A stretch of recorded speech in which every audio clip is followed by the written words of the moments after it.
tonight about the devil and demons and witches and wizards. Jesus Christ had just crossed the Sea of Galilee.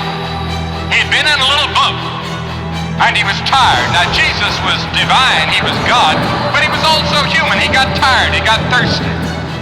And he was asleep in this boat, and a storm came up.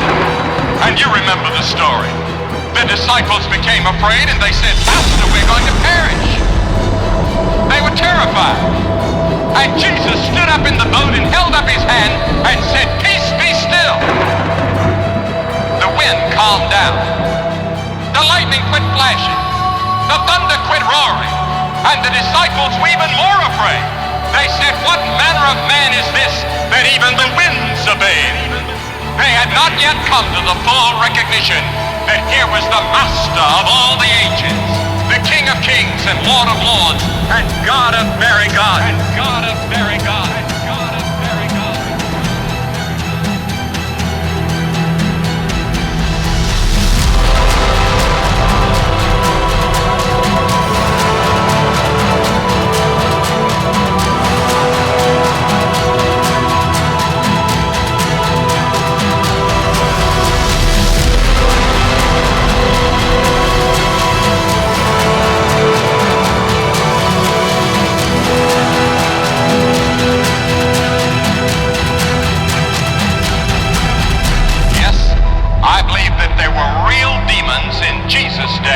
And I believe they're real demons right now. There is a real devil. There's a real devil in the world now. The Bible teaches it, and we can see evidences of his work everywhere.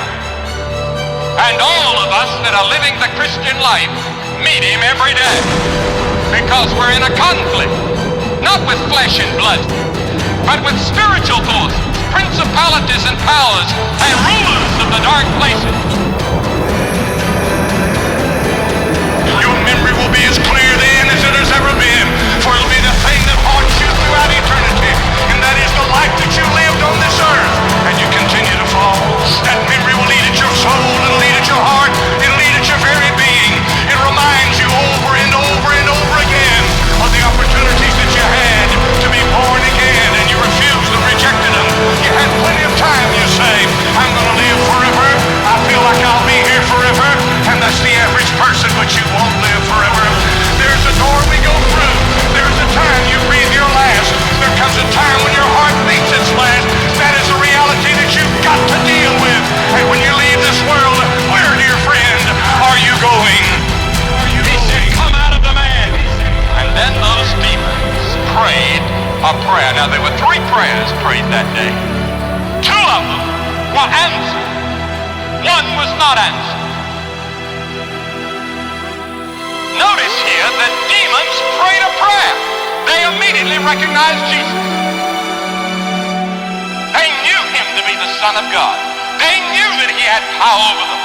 They knew that he could send them to hell. So they prayed. They said, Jesus, please don't send us to hell.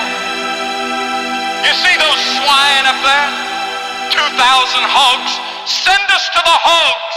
We'd rather go there and live in the hogs than to go to hell. Than to go to hell. Than to go to hell. Than to go to hell.